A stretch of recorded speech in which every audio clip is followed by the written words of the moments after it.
Federal Immigration Agency to furlough employees unless Congress provides funding. U.S. Citizenship and Immigration Services, the federal agency responsible for visa and asylum processing, is expected to furlough part of its workforce this summer if Congress doesn't provide emergency funding to sustain operations during the coronavirus pandemic. Unfortunately, as of now, without congressional intervention, the agency will need to administratively furlough a portion of our employees on approximately July 20, USCIS Deputy Director for Policy Joseph Edlow wrote in a letter sent to the workforce on Tuesday. Earlier this month, the agency, which has 19,000 government employees and contractors working at more than 200 offices, requested $1.2 billion from Congress due to its budget shortfall. Since then, the agency, a component of the Department of Homeland Security, has been working with members of Congress and their staffs to educate Capitol Hill on the agency's finances and operations. Communications from the agency to Congress have grown more urgent as the threat of potential rolling furloughs could number in the thousands, according to one source familiar with the discussions. The goal would be to attach the needed funds to the next coronavirus relief bill, which lawmakers plan to negotiate next. Still, with both parties far apart on any resolution, there is currently no clear pathway for lawmakers to fulfill the emergency request. The immigration agency is primarily fee-funded and typically continues most operations during lapses in funding, such as last year's government shutdown. However, during the pandemic, the agency suspended its in-person services, including all interviews and naturalization ceremonies.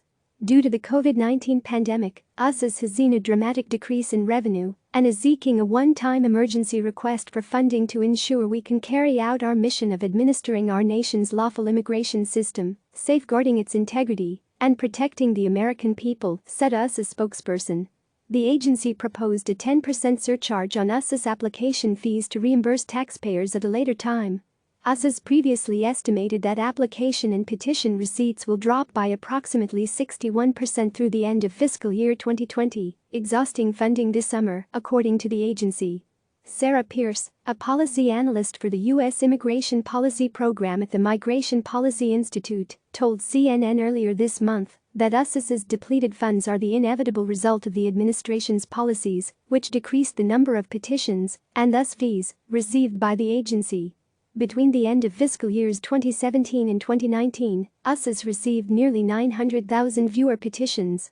This decrease was largely driven by the administration's own decisions, such as ending temporary protected status for nationals of several countries or drastically decreasing the number of refugees admitted to the United States, she said.